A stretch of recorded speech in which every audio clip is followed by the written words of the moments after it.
Okay, hello and welcome to Urban Conversations, a platform where we unpack the complex realities shaping cities around the world.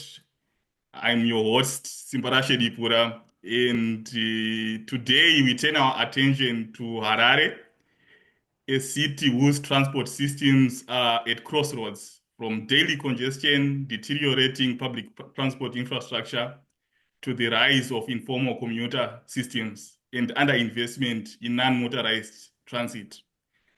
Harare's mobility landscapes reviews deep-rooted urban governance and planning challenges.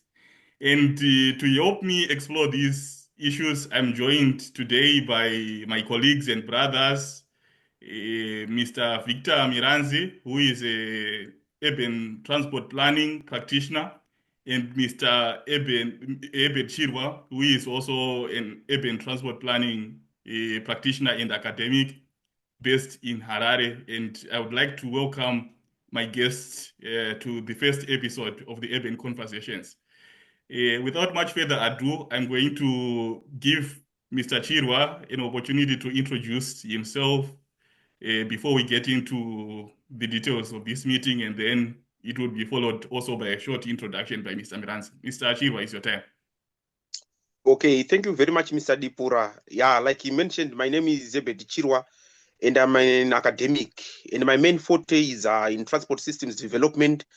You get to find that this particular program was actually created to try and answer some of the transportation issues that confront Zimbabwe's transportation at large. So you get to find that we are actually training transport planners so that they get to know how to approach transportation problems and plan for transportation appropriately. Thank you very much, Mr. Dipora. Okay. Mr. Miranzi, it's your turn. Thank you so much. I'm Victor Miranzi. I'm a transport planner. I have 7 years in public transport planning, both in the private sector and in the local government. And over the years, I've seen a lot of issues, tried to implement a lot of solutions to some of the problems that are being faced by Harare. Thank you. Okay, thank you so much, gentlemen, for the warm introduction. Maybe just to start, maybe you can give us a brief synopsis of the main challenges concerning urban transportation in Harare. Maybe we can start with you, Mr. Chirwa, and then move on to Mr. Miranzi. Okay, Mr. Dipura, thank you very, very much. So yeah, if we are to look at Harare's transportation challenges, you get to find that they stem from way back after Zimbabwe attained its independence. So you get to find that at that particular time we had one particular operator who was the main operator by the name of ZUPCO, Zimbabwe United Passenger Company. You would actually see that its routes were well scheduled, and it actually operated under a strict timetable. But furthermore, we also get to learn that around 1980, some pieces of legislation had actually been uprooted. For instance, if you are to look at the Areas Accommodation Act, the Vagrancy Act, which were pieces of legislation that deterred people from moving unnecessarily within the city. So we get to see that floodgates were opened and a lot of people began to come to the city to look for various opportunities. I think we are very, very familiar about the bright light theory. So we begin to see that the excitement of city life actually lead a lot of people from the rural areas swarming into the city. But at the center of people living in the urban area is their need to fulfill mobility objectives. So we get to see that ZUPO was actually overwhelmed to the extent that we begin to see the proliferation of emergency taxis within the city. And around 1997, especially after the economic structural adjustment program, ZUPO actually began to suffer significantly from its operations. The fleet size reduced significantly, and its operations were erratic to the extent that it actually gave rise to the proliferation of emergency taxis, which were later commissioned by the ministry to be operators. So yeah, in simpler terms, we get to actually see that the route of the bulk of challenges that we are actually going to mention actually stemmed from from our independence and failure to cater for our public transportation systems. So yeah, if we are to look now in contemporary times now, we get to see that we have got a horde of challenges that confront Zimbabwe's or Harare's transportation systems. For instance, we actually have got a poor transportation policy, and we don't have one that actually zooms on our public transportation. We also get to see that we have got one particular dominant mode of travel, which is actually road transportation, and we get to see that there is actually pressure in terms of its particular efficiency. So if we also get to see that because of that particular poor transportation system, people are normally trapped in a particular cycle that we actually refer to as a cycle of transportation poverty. We get to see that some people actually hike their way to work. And if you are to look at some of the transportation that they are using, their lorries, pickups, they are not actually meant to actually ferry people. So there's actually greater risk in terms of their lives as they are using those particular transportation. We also get to see that there are also delays in terms of waiting for that particular transportation to come by, to the extent that some certain people actually come to work late, and they also go home late as well because of our poor public transportation system. So we also get to see that we have also failed to invest in contemporary transportation technology. For instance, the aspect of intelligence transportation systems. I think I don't want to exhaust much because my brother, Mr. Victor, would also need to add more. So I will leave the platform to Mr. Miranzi so that he can actually add to some of the challenges that confront Harare at large. Yeah. Maybe before you proceed, Mr. Miranzi, thank you so much, Mr. Chirwa, for such a rich explanation of the urban transportation challenges in Harare, and especially for situating the challenges in the broader historical and the infrastructure patterns of Zimbabwe. Maybe just to continue the conversation, Mr. Miranzi, maybe you can hone in on the contemporary challenges of urban transportation in Harare and how they are experienced in the city. Okay, thank you. So just to carry on from what Mr. Chirwa has spoken about, so the issue has been on cyclical nature of regulation of public transport, where the at one moment is regularized and the other it's not. So just to take you contemporarily, in recent times, public transport was during COVID era. Public transport was regularized, and only public transport operators under the franchise of ZUPCO were allowed to provide public transport. But then, because it was a law enacted just during COVID, it was then repealed, and then public transport was open to all operators. So the current problems that you are going to face is the first one would be poor road infrastructure and rail infrastructure. This has got a negative impact on public transport. You also look at the inadequate public transport. The public transport that is currently available is not able to meet the current demand. We've got the issues of congestion, reliance on informal public transport, lack of enforcement, lack of investment in public transport itself, lack of integration between land use and public transport planning. Then lastly, I would maybe talk about economic challenges that leads to less and less investment in public transport itself. So these are generally the challenges that if you are going to be in city of in Harare or in most urban areas within Zimbabwe, these are the challenges that you are going to see: congestion, inadequate public transport, poor road network, pollution. These are the main challenges that you are going to see. Thank you. Okay, thank you so much, Mr. Miranze, for really sharing the details of the contemporary challenges of urban transportation in Harare.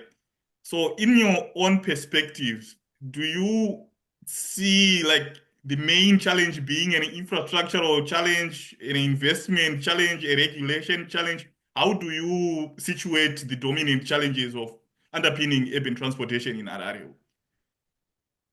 Yeah. So think.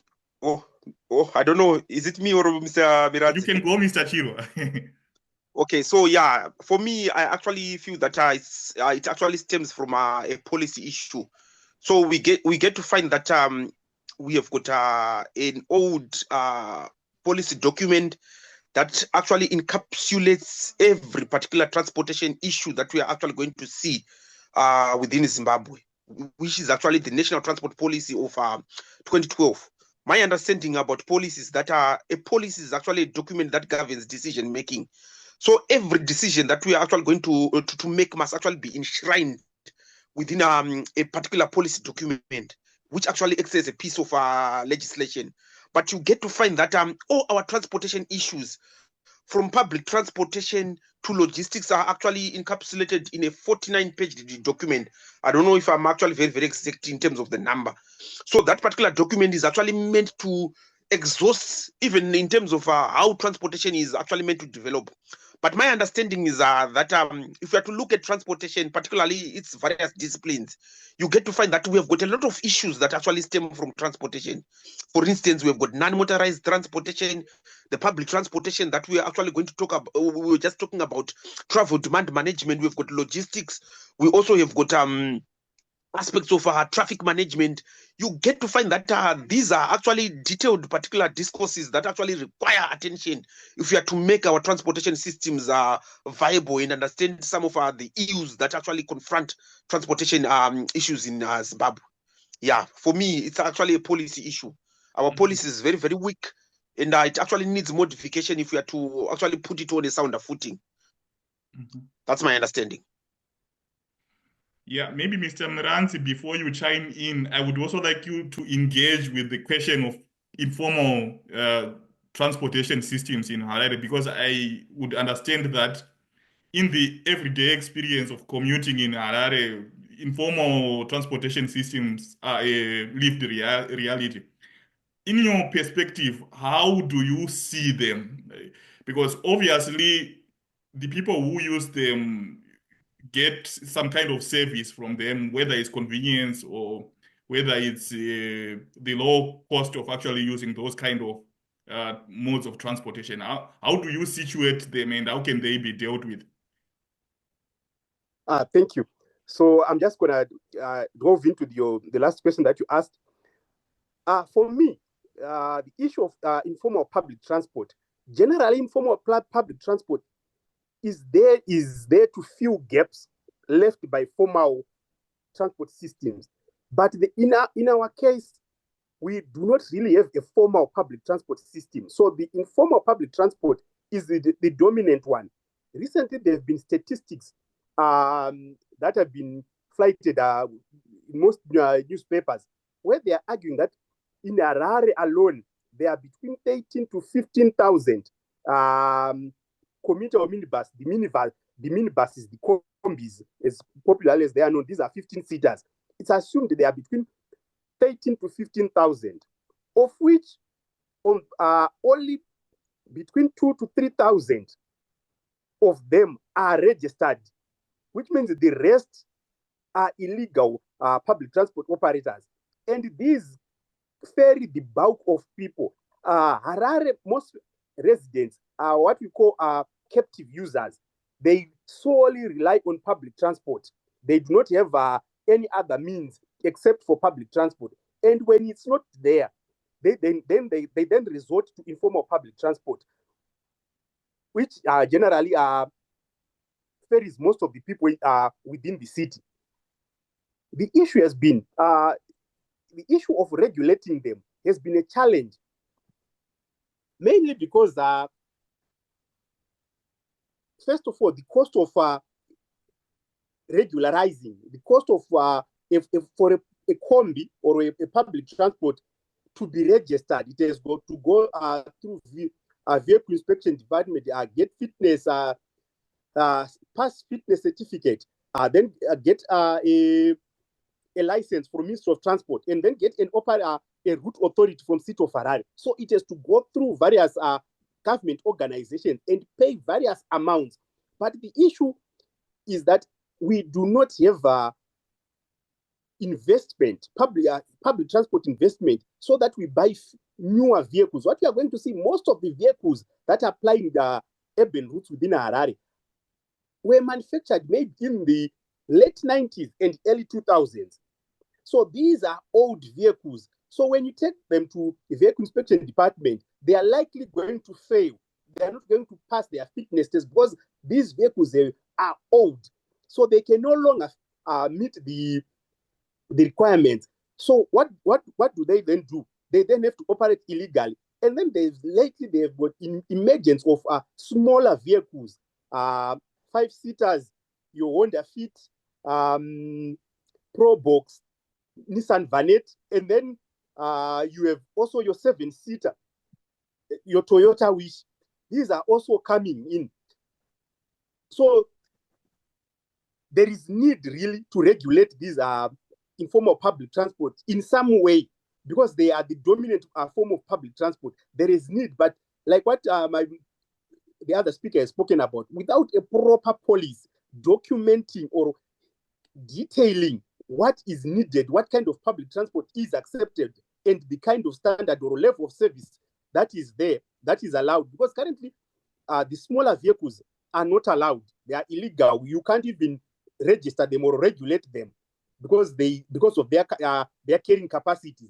The minimum that you can get is maybe 12-seater, which are small combis, and then 15-seater going upwards. The 5 or 7-seaters are strictly no. Yet they contribute maybe 40 to 50% of the public transport that is available in the city. So it's a huge challenge. Thank you. Okay. Yeah, thank you, Mr. Miranzi. So from what I'm hearing, you are saying that the informal transportation system is more of a pragmatic response to the absence of adequate public transportation in Harare. And you are suggesting that there is need for more regulation. But to you, Mr. Chirwa, I would like to understand from your perspective, do you see in an ideal scenario, or maybe in a more practical scenario, do you see the coexistence of informal public transportation systems with more formal public transportation systems, or you would rather have a situation where we have safe, proper public transportation system provided by public authorities in Harare? Okay, thank you very much, Mr. Dipura. So one thing that we are actually going to see in as far as public transportation is concerned is that when we look at its particular provision, we get to see that it actually follows a cycle, which is normally referred to as the public transportation cycle of regulation, and it has got 3 particular stages. The first is what we actually refer to as nationalization. And with nationalization, we are simply saying that the government actually owns the infrastructure. It also owns the rolling stock in terms of the buses that actually ferry people on a daily basis. But we normally get to see that the government normally fails in terms of providing the necessary or the quality that is actually required in terms of public transportation. So when that happens, it normally deregulates. And when deregulation ensues, we are actually seeing apparently the provision of public transportation from both private players who can actually offer public transportation and the government as well. And I think we actually saw this in Zimbabwe, especially around 1997, when the government actually failed to offer adequate public transportation through its Zimbabwe United Passenger Company. We began to see that some particular terminals that were normally meant for ZUPCO, we began to see private players actually kicking in. So that is actually deregulation. So when deregulation actually fails, we get to see that privatization actually ensues. And with privatization, we are simply saying that the government now becomes the regulator. It actually puts in place the laws. It actually puts in place some of the rules that are actually going to be followed by public transportation in terms of vehicle carrying capacity, in terms of fitness, in terms of routes that have to be pursued by any particular private player that is willing to operate. Yes, that is actually privatization. But one thing that we must actually understand in as far as public transportation is concerned is that public transportation is actually a cash cow on its own. It can actually earn the government the revenue. It can also earn even the private players the revenue. So in terms of coexistence now, I wouldn't actually foresee a particular scenario whereby the two actually coexist on its own because of the aims and the objectives that they are purport to achieve. For instance, if you have to look at the government, its main particular drive is that of social responsibility to ensure that people actually fulfill their mobility and accessibility objectives. And if you have to look now at the private players, their main particular drive is that of profit maximization. No wonder why you find that the figures that the former speaker was actually talking about are actually quite obscene when we actually juxtapose them to the number of people who are traveling on a daily basis. So it clearly shows you an oversupply of public transportation system. Their main goal is that of what? Of profit maximization. So they do not care whether we've got oversupply or whether we've got what? Whether we've got a short supply. Their main particular drive is that of what? Is that of profit maximization, and they want to make a lot of profit. And in so doing, they forget that we require adequate infrastructure. We require some certain facilities that we need to put in place. For instance, public lighting. We also get to see even the type of quality of vehicles. They should actually be in such a way that they are user friendly. Their main particular drive only is that of profit maximization. So yeah, I don't foresee a particular scenario whereby the two coexist, but rather, if we are to probably make an advancement in terms of our public transportation, we must actually begin to think of fostering the growth of other modes of transportation, such as rail transportation. I think it will actually significantly improve the state of public transportation in Zimbabwe, rather than basing all our hopes on paratransit or mushikashika. Okay. Yeah, that's my view. Those are interesting points, Mr. Chirwa. But one may also argue that when the public transportation system is privatized, then it's more efficient. And even if there are challenges of oversupply, the market forces of demand and supply will balance each other out. So I would like to hear from you, Mr. Miranzi, from that perspective. Do you see public transportation as something that should be run by public authorities, or maybe there is space for private actors to also participate and make it more efficient? Thank you. So I think I would go for a situation where there is a mixture of both, where there is public transport being run by the private sector and also the government. So one of the scenario is when you can have a hybrid system where you can put private public transport operators supplying transport for the last mile, the first mile and the last mile. Then for trunk routes, you then use government or government-owned buses, which then can transport people over the trunk routes. And then when you get to the last mile, you can get into a private public transport. Or the other scenario, which I think currently is the best, is where we have a system of route franchising, where we franchise a particular route to a private player, where government acts as a regulator. They regulate the kind of level of service, the schedules that are the bus schedules, the level of service that the private operator is to provide, while the private operator caters for the vehicles and enjoys the profit, while the government just acts as a regulator. I think for now, this will be probably the best and the easiest solution to implement. If you look at Bulawayo, they've actually tried this, and their public transport system is much efficient and much more organized, because they've allowed private players to operate certain routes. So for Harare, it would not necessarily be routes specifically, but you can divide the city into zones, where each zone is operated by a particular private operator. The government sets the conditions in terms of services that the operator should abide by. I think this is the most likely scenario that I would foresee in terms of public transport. Okay, thank you. So far in this conversation, we have sort of talked about the challenges of public transportation, but we haven't really touched on how individual car ownership in Harare also shapes these challenges.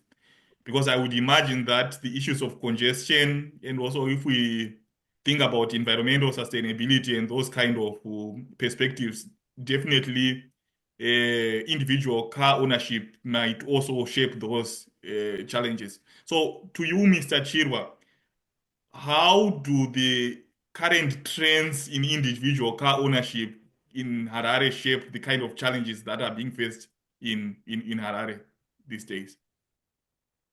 Okay, so yeah, we get to see that private car ownership is actually increasing by the day.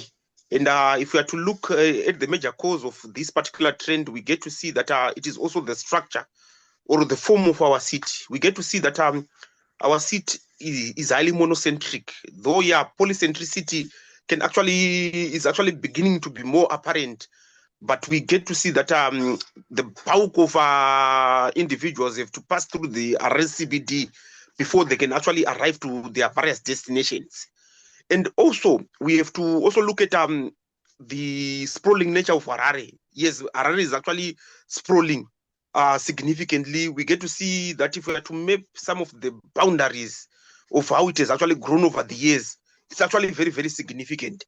So if we are to look at the bulk of areas whereby Harare is actually extended to, you get to see that there's no service of public transportation within those particular areas. For instance, if we are to look at areas such as Ushewokunze, areas such as Glaudina, you get to see that there are actually new particular areas whereby public transportation is very, very erratic. So people actually find solitude in using their personal cars. And this has actually led to the growth of private car ownership.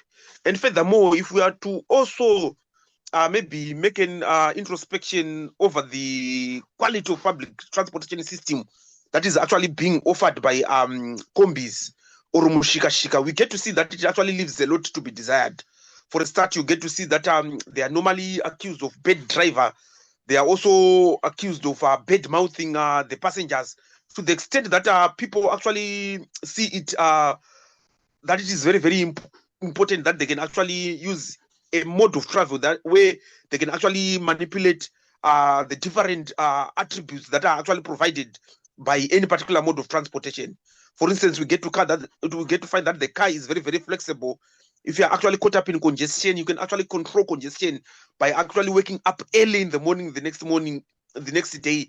So there are a lot of parameters that one can actually control by using a car. And this has actually contributed to the trend of vehicle ownership that we see proliferating within Harare.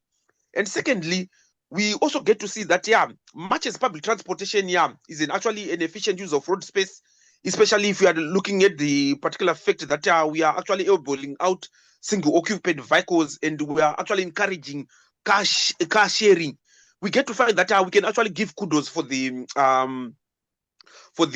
private car, for the public transportation in that particular regard.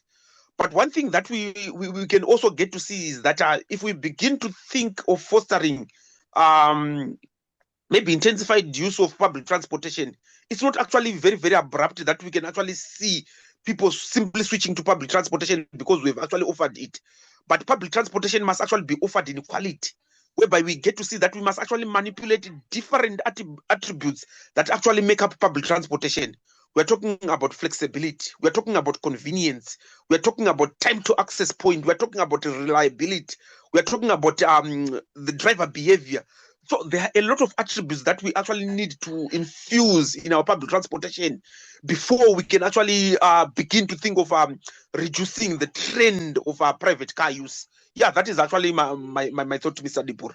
Okay, thank you, Mr. Chirwa. Thank you for the powerful points. And Mr. Miranzi, maybe you can chime in on how the current urban development patterns in Harare shape the urban transportation challenges that we find today.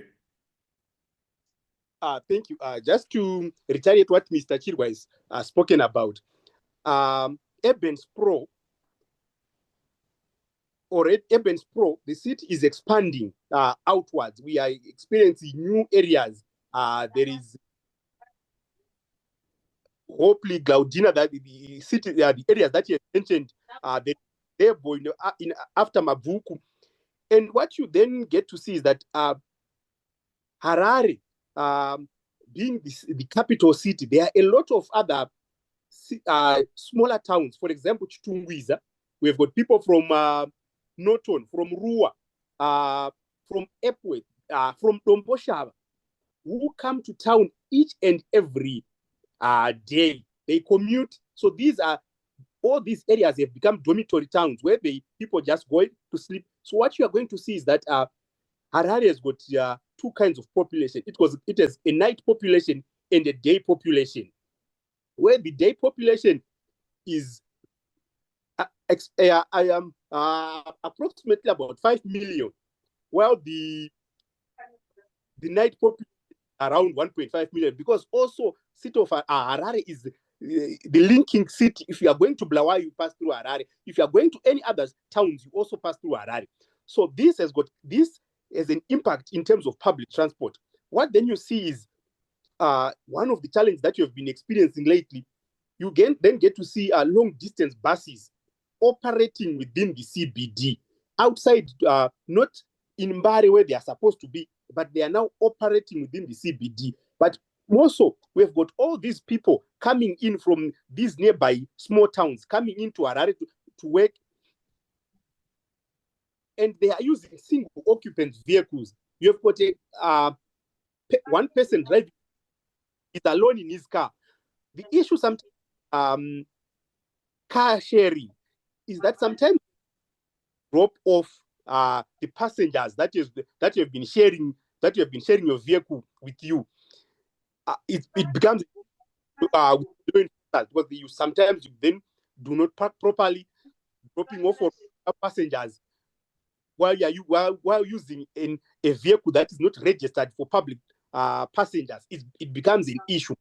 So it's a huge challenge. But for me, as much as we talk about single occupant vehicles, I alluded earlier that most of the greater population are public transport users. They are captive. They have no opinion. Of course, there are people who have got cars, but the majority do not have cars. So they entirely rely on public transport. Then there is an issue that car ownership, for us, it's not just an issue of it brings convenience, because you stay in areas that are not serviced, that have got poor public transport system, but it's also an issue of status. Everyone wants, when I have money, I need to buy a car. So sometimes people just buy cars, not because they really want them, but because cars, they tend to bring a certain status that we've alluded that if you are financially stable, you have a car. And this leads to a lot of congestion where some people actually stay where they've got access to public transport, although the public transport is unreliable, not safe, but you can sometimes it's usable, but people like is alluded to, convenient. The public transport that currently the Mshika, the combis, they have no fixed timetables. If you are going to leave around 8, in some areas, you are stuck. There are no longer public transport areas. And because of the urban expansion, when a neighborhood, the roads are poor. So very few people are willing to offer services there. So you then entirely rely on your own car. Because there is population density there is still low, it will take maybe an hour to fill up a 15-seater. So by that, operators will shun those areas. So they have entirely to rely on, you have to buy your own car, or you have to use probably Mshika, and then you are overcharged for those services that you are provided, because there isn't much demand for that area. So this is why sometimes we always advocate for public transport, whereby we can then offer public transport in areas that seem not viable for private public operators. Okay, thank you so much, Mr. Miranzi. So just bringing together what we have shared so far in the conversation, it seems as if urban public transportation challenges are a complex, a wicked problem that is multifaceted. On one hand, you have the infrastructural challenges, and then you also have the challenges related to the current urban development patterns, and then there is lack of investments, and there are also governance challenges relating to policy and regulation. So maybe shifting a little bit to a conversation about the kind of solutions that we can begin to think about. Maybe Mr. Chirwa, you can talk to us about the kind of short-term pragmatic solutions that that can be implemented in Harare to sort of deal with the challenges that are being faced.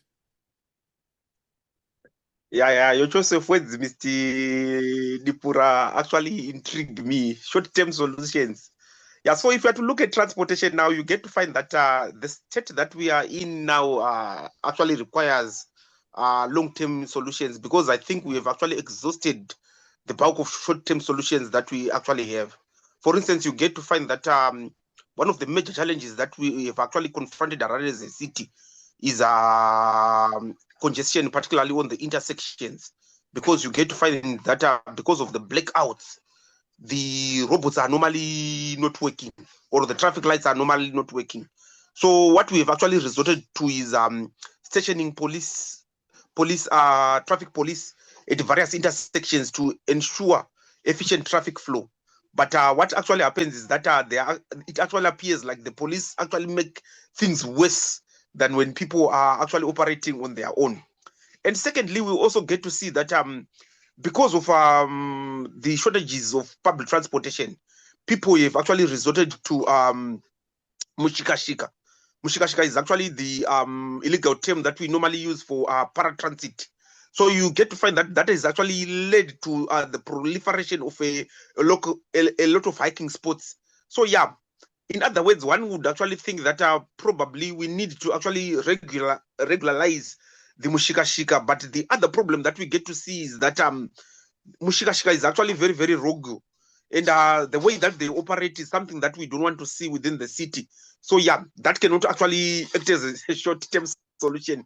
So I'm simply pointing out what appears to be the solution and some of the challenges that we are actually confronting in the short-term solutions that we think we have actually managed to consider.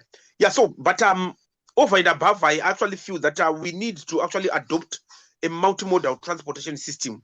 I think we should actually begin to think of revamping our rail system, and we can also even consider even the issue of cable car. I think UK actually did it. Bogota, Colombia actually did it to the extent that within congested routes, you get to see that the cable car actually works wonders. And I also feel that we should also begin to think of about the issue of staggered working hours, whereby we get to see that historically our main mode of working is that of going to work early in the morning and leaving at 4. And you get to see that the bulk of companies in Zimbabwe have actually considered that particular trend. And it has actually contributed significantly to the peak hour problem. But rather, we should actually spread the peak within the whole day. That if others are actually starting work around 8 o'clock, let others start around 10. That will actually decongest the various capacity that we have in the morning to the various times of the day that we actually have. Yeah, that is what I actually feel personally, Mr. Dipura, that it would go a long way in terms of fixing our public transportation system and our congestion problem within Harare. Okay, thank you, Mr. Chirwa. As I was preparing for these conversations, I read a news article that was talking about how the age limit for commuter omnibus drivers is going to be raised up to age 30, I believe. How do you see this as some kind of a short-term measure to try and ensure safety in the urban transportation system in Harare? Do you see this as a positive step towards enhancing more safety in the urban transportation system? Yeah. So for me, I don't think that will solve anything, because what we actually have is actually an operational problem rather than the issue of age limit for commuters who actually drive.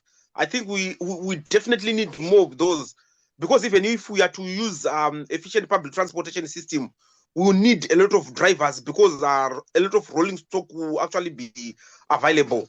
Yeah, so I don't think that that will become a long-term solution, but rather it would rather create a lot of shortages in as far as public transportation is concerned. And more so, it will also create the proliferation of our paratransit, because we are simply saying that if people identify a shortage in the mainstream public transportation that they use on a daily basis, they are actually going to create or identify some alternatives that they can actually use on a daily basis. And that in itself actually is actually a recipe for the proliferation of mushikashika, because mushikashika normally thrives on the weaknesses of a formal public transportation systems. Where they see a gap, that is where they begin to operate, and that will not actually solve anything from my point of view. I don't know if Mr. Miranzi is actually of the same sentiments. Yeah, maybe Mr. Miranze, you can speak to that and also talk about how of course, we have talked about how the informal operators are a pragmatic and necessary response to the shortages in transportation in Harare. But if you are someone who has experienced public transportation in Harare, especially interactions with those informal operators, you realize how sometimes unsafe they are, abusive, and those kind of things. So, in as much as they are a necessary evil in courts, is there anything that can be done to try and manage that? And maybe you can also continue to talk about some other short-term measures that can be considered. Okay, thank you. So I still stand by the fact that the short-term solution to current public transport is route franchising. This is mainly based on looking at what is working within Zimbabwe, with other cities. So route franchising, it also entails that public transport operators operating within a certain route are self-regulating. One of the things that has been happening is that all legal public transport operators need to be registered or to be affiliated to an association. So these are competition. Currently, there's GACO, there's Intra, there's Greater Harare Transport. There are so many of them. The biggest challenge is that this issue of combi operators being affiliated to an association is not backed by law. So it's a general requirement, but really there isn't any act that forces them to do so. The importance of association, of them to join associations, is so that before the government or the local authorities regulate them, they can self-regulate. This has been learned from South Africa, where each and every public combi or public transport that operator is affiliated to a certain association, and that association regulates the behavior and the operations of that of its members. So this becomes this is important. So if we can then enact a law in the short term that forces all public private transport operators to be registered or to be affiliated to a certain association, and then we put certain standards that govern how these associations should operate, and we enable them to self-regulate. This, I think, will go a long way.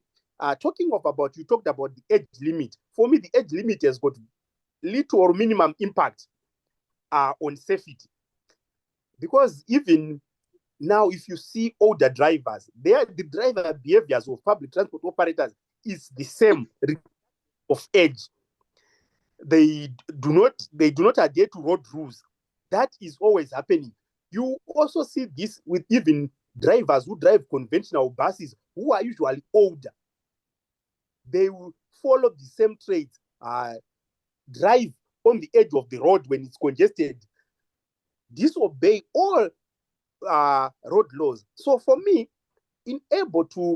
another key issue is enforcement.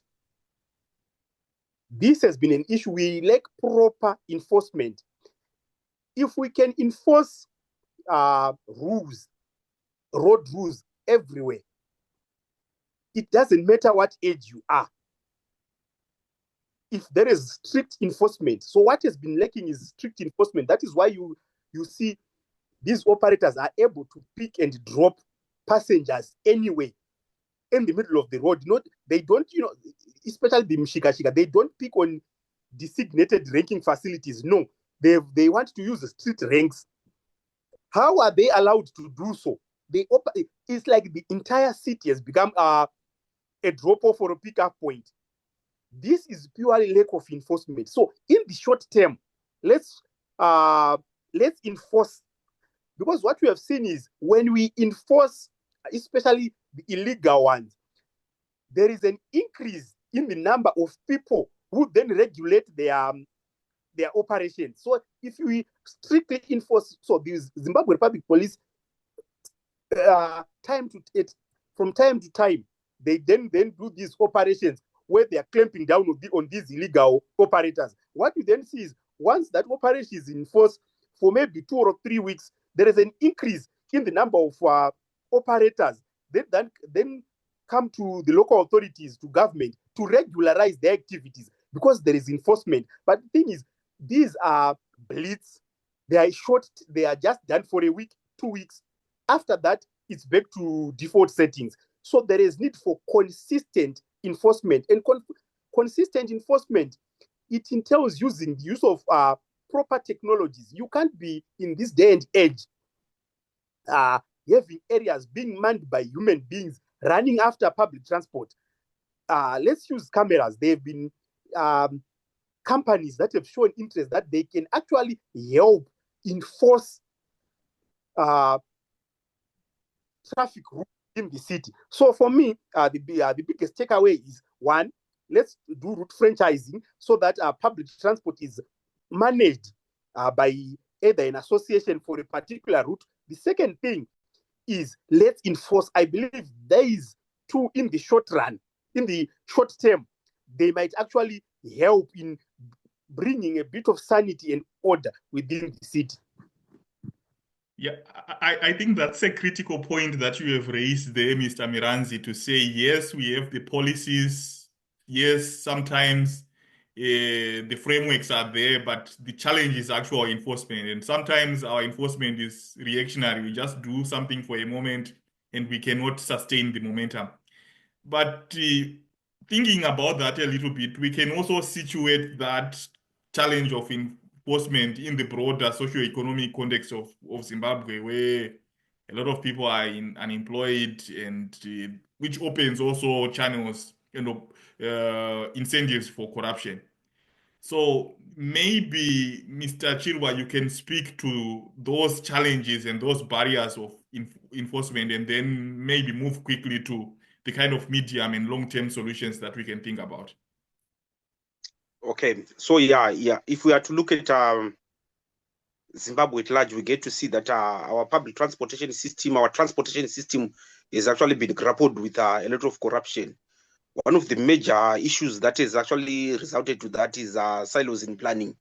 So we get to see that enforcement is actually a key component, like the former speaker has actually mentioned. But the problem is that we have a lot of entities that are actually engaging in enforcement. If we look at the vehicle inspection department in Zimbabwe, it also engages in enforcement, VID. If we look at the ZRP, it also engages in enforcement again. And if we look at Harare Enforcement Police, particularly the Transportation Division, they also engage in the same enforcement that ZRP and VID is actually engaging in. So at the end of the day, we have got a lot of duplication, and there is also no accountability in terms of who has actually arrested who and who has actually taken money from who. So at the end of the day, we get to see that there is actually a cycle of enforcement whereby people can actually walk away from a heavy fine with a pat on the back, right? And secondly, if we are to look at enforcement cannot actually work alone without us considering other forms of management of transportation that are actually very, very key. I normally call them the 5 particular E's of transportation management, which can actually be implemented on any particular type of transportation management that we can actually think of. The first particular E is actually engineering, whereby we get to actually see the adequacy of our transportation infrastructure. Is it adequate enough to accommodate the various modes of transportation that are available? Number 2, we actually look at traffic enforcement, whereby we get to see that are the users of traffic on a daily basis using the necessary engineering measures that we actually put in place? Are they considering road rules? That is when we actually use enforcement. Number 3, we also use encouragement. Encouragement, we are actually assuming what I normally refer to as a carrot and stick approach, whereby we are simply saying that if road users are behaving rationally, we give them a carrot, or we actually acknowledge them for a job well done as they are driving on the road. But if they behave like animals, we actually give them a stick. We actually arrest them, and they are actually liable to pay a heavy fine. Number 4, we actually look at the aspect of what we call evaluation. We get to find that more often than not, we actually need to evaluate our transportation schemes to see how well they are actually working, how adequate they are on a daily basis. Are they commensurate with the increasing population? Are they commensurate with the contemporary demands of transportation? If that does not actually work, we then begin to put some particular measures where we see them appropriate. But suffice to say, we get to see that I don't think, in as far as Zimbabwe is concerned, we are doing any evaluation, or if we are actually doing it, it's actually very, very, very minimal. I'm actually forgetting the other E, but I'll actually mention it as we actually move with the discussion as well. Definitely, thank you. Mr. Miranzi, any long-term solutions? Yes, thank you. So long-term solution for public transit is mass transit. Mm-hmm. That is the long term. And another long-term solution is to use other modes, integrated modes of transport. So we tend to neglect non-motorized travel, the issue of cycling, the issue of walking, which is a key component in terms of public transport. But when going back to mass transit, I would think, given the current situations, the economic situations, the population within Harare, there is need to introduce bus rapid transit. The advantages of bus rapid transit over the use of rail is for the major one is the issue of capital expenditure.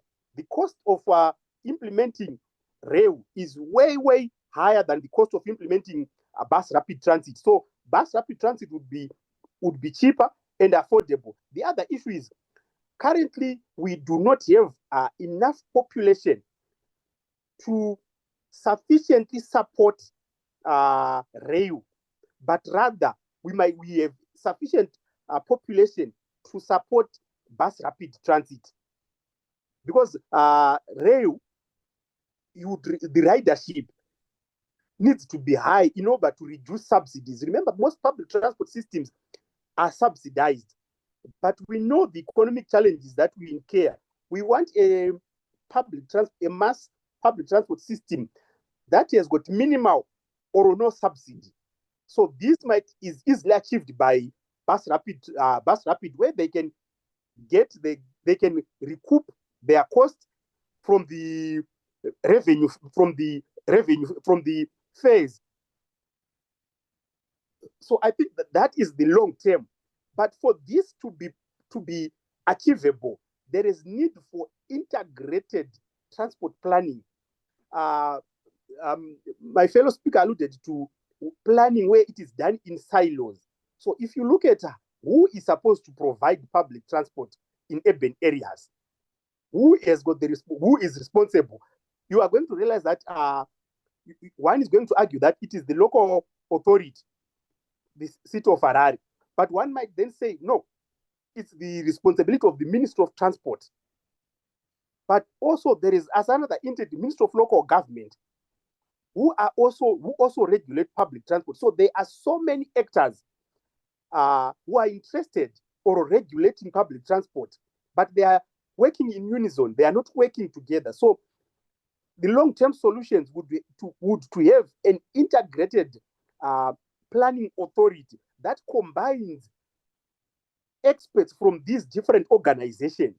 It will not only provide this from these government institutions, but also from different municipalities. Because remember, earlier we talked about Chitungwiza, Rua, Norton, Epwe, Domboshava, Marondera, all being sort of dormitory towns for city of Harare, and where people commute daily to and from. So when you then, in the long run, when you then want to plan for public transport within city of Harare, you can't then plan it with city of Harare only. We need to include these local authorities because they've got a bearing in what happens in Harare. So in the long term, I would say let's create a planning, a metropolitan planning organization that plans for the entire metropolitan. The Constitution, remember, talks about provincial government. Provincial governments, when you talk about devolutions, there's the issue of provincial governance, where each province is then managed, or there is planning for that province. And if you look the Act, the Regional Town Council Planning Act, it talks about the issue of regional planning. So I think in terms of transport, we also need to go back to look at regional planning, looking at the regions affected and the actors, the key stakeholders are involved in public transport, so that we create a reliable, efficient public transport that has got all the actors involved. I think that would be the long-term solution. Okay, thank you so much, Mr. Miranzi, for such a detailed response as we draw towards the end of our conversation. Hopefully, we are going to have a part 2 where we get into the details of the potential solutions that we can address. We spent a lot of time today discussing and situating the problem of public transportation in Harare, but we would obviously need more time which was necessary in understanding the problem, but we would need more time to really get into the solutions. Mr. Chirwa, I have 2 questions for you as we draw towards the end. The first one is building on the points that Mr. Miranzi said, to say the long-term solution is a mass transit system, which is what you see in most developed countries, and talking specifically about the bus rapid transit system. But unfortunately for us, it's difficult to implement that given our current economic and fiscal constraints. In that kind of context, how do you see privatization and other models of financing mass transit systems in Harare in contributing to alleviating these challenges? Can build, operate, and transfer models be models that public authorities could look at? How do you see that? Then my last question to you would be a light question, which I was asked by someone, but unfortunately I'm not a transport expert. The person asked me to say, why is it that in Harare when it's raining, there is a lot of congestion? It might be a simple question to you, but for me it's an interesting question. Maybe you can speak to those questions, and then you also provide your closing remarks before we switch on to Mr. Miranzi. Yeah, okay. Thank you very much, Mr. Dipura. Yeah, so you get to find that the privatization model can actually work significantly in Harare, because we get to find that if I to look at the various entities who are responsible for providing public transportation, they've got a lot on their fiscus. For instance, the city of Harare must actually ensure that we have got quality water. They must also ensure that we have got quality housing as well. So for them to also smuggle in transportation, you get to find that they are actually failing significantly.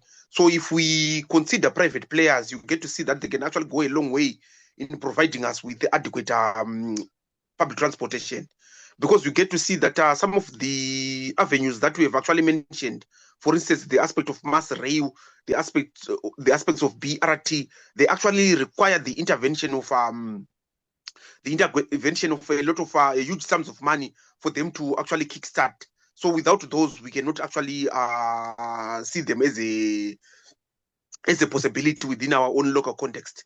And maybe to actually add on to that particular issue of private players and their intervention, one thing that we must also ensure is that whenever we are actually considering public transportation, we should actually assume what is actually known theoretically as the characteristic approach in as far as public transportation is concerned. If we want to actually consider any particular avenue in terms of public transportation, we should actually give people carrots first. By carrots, we simply are referring to efficient public transportation system that actually work very, very well, to the extent that they can actually motivate even a private car user to actually use them.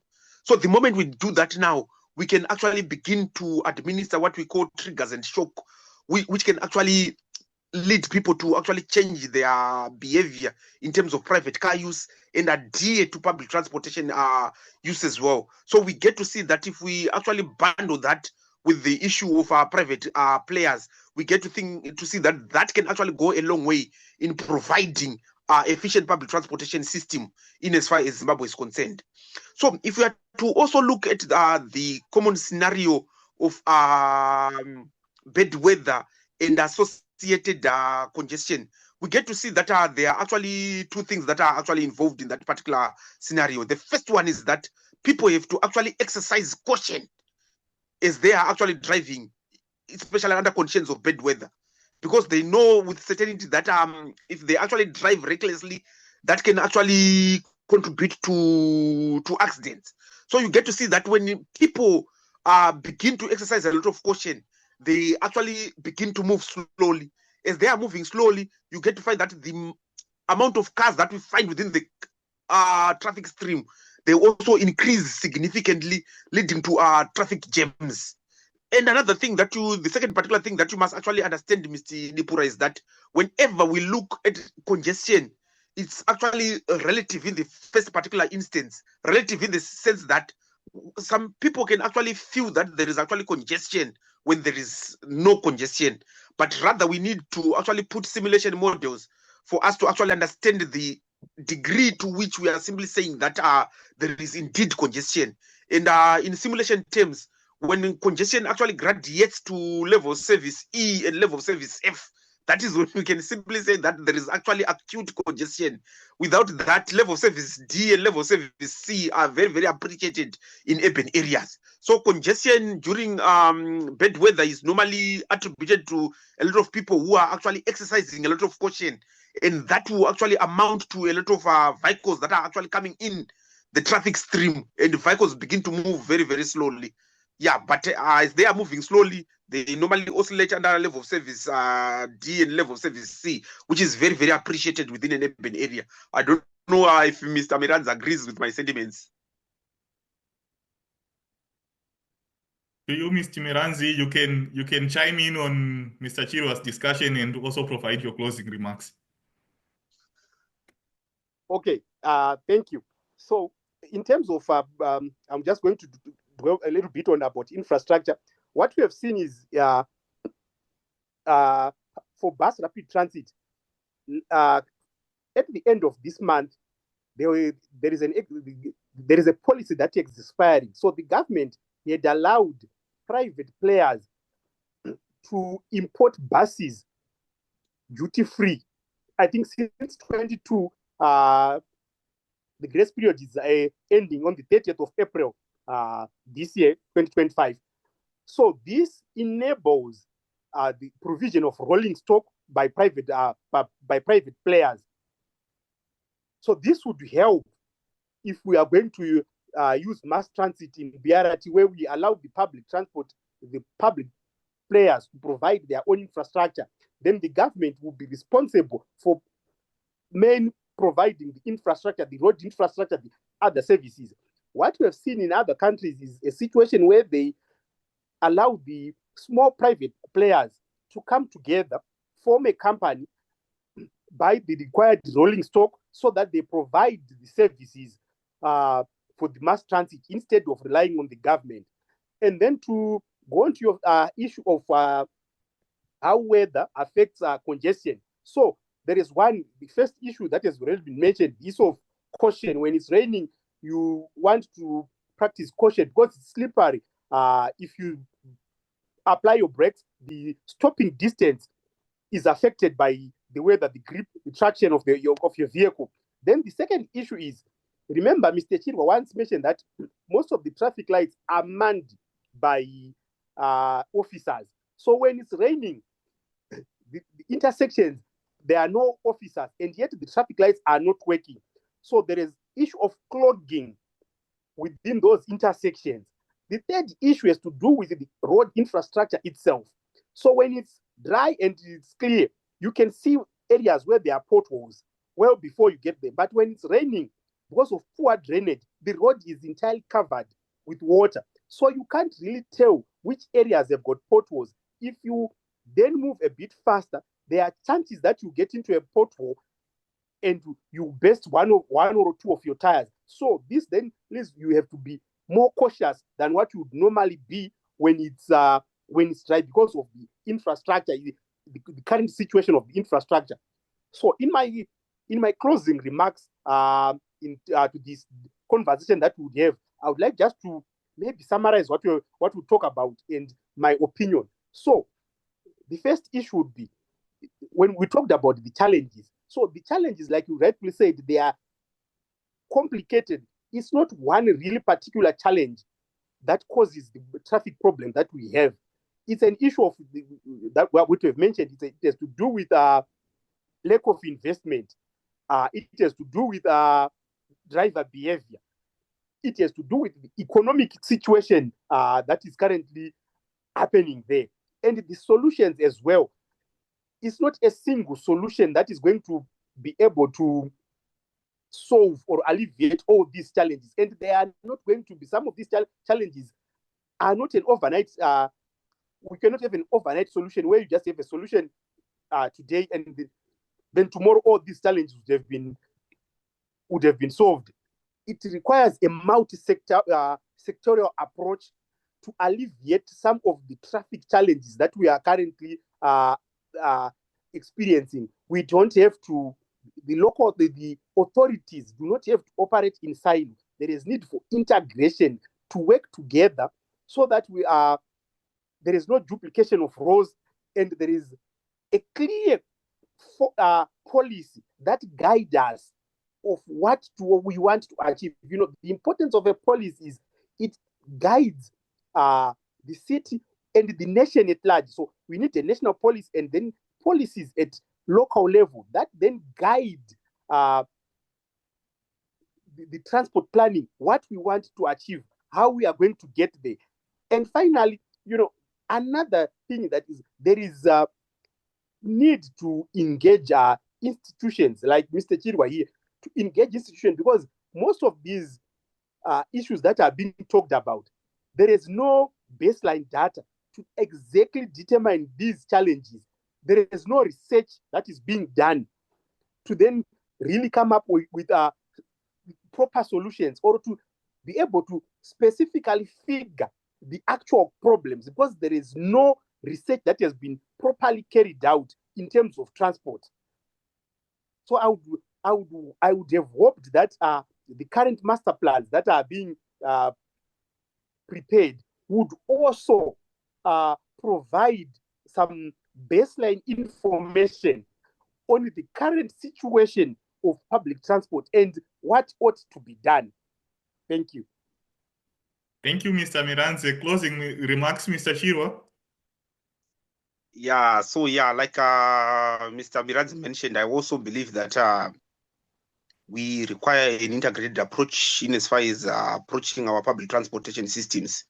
And we also get to understand that in contemporary times, there are also contemporary solutions that have actually been forged that we can actually import in our own particular situation. The aspect of road democracy. One thing that we must actually appreciate is that public transportation is actually an efficient use of road space. but public transportation does not actually work on its own.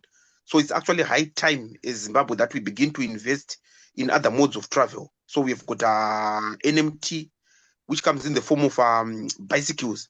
You get to see that countries such as Netherlands, cities such as Copenhagen, they actually begin their NMT planning around the 1970s. And to this particular day, they are actually regarded as cycling cities, pedestrian cities, whereby the people actually thrive on using NMT and public transportation as well. Those particular two are actually bundled together. So if we want to actually see that particular solution bear fruits in our own particular scenario, we must actually begin to plan appropriately for those particular various disciplines. So like I mentioned, there's actually silos in planning whereby we get to find that the city of Harare is actually a planning institution. It actually plans religiously, but the moment it plans alone, we get to find that it's very, very difficult for us to actually realize some of the fruits that we would actually require to see. But rather, if we actually begin to plan in an integrated approach that the former speaker is actually begin to mention, we can actually begin to appreciate some of the issues that are actually being done by other relevant related sectorial institutions, so that we can actually buy in on what they are also doing. And furthermore, if we are to look at Harare, I think I actually mentioned that it was actually monocentric in nature. To this particular day, contemporary times actually call for land use transportation integration, whereby we get to see that we should actually harness the sprawling nature of the cities, but rather actually look at contemporary type of models that actually harness sprawling cities. For instance, the aspect of compact cities, the aspects of transit-oriented development, transit-adjacent development, whereby we get to see that we get to ensure a synchronization between our land use and our transportation modes. But that can only be possible if we actually build up on an efficient public transportation system, which at this particular juncture we do not have. But suffice to say, you get to find that it has actually been lauded in the press that the government is actually about to import, I think, around 500 conventional buses. I think they will actually go a long way in terms of solving our transportation issue. And furthermore, we should also begin to see that at one particular time, like the former speaker mentioned, ZUPCO actually administered, the government actually administered the statutory instrument 88 of 2020, whereby each and every operator who wanted to operate would operate under the banner of ZUPCO. And I think during COVID-19, that particular model actually worked wonders. I think if the government is to import those particular buses, it has to actually administer that particular instrument and ensure that it puts a full force enforcement mechanism to ensure that everyone is actually following road rules. I think it will actually go a long way in terms of making sure that we've got a compliant public transportation system.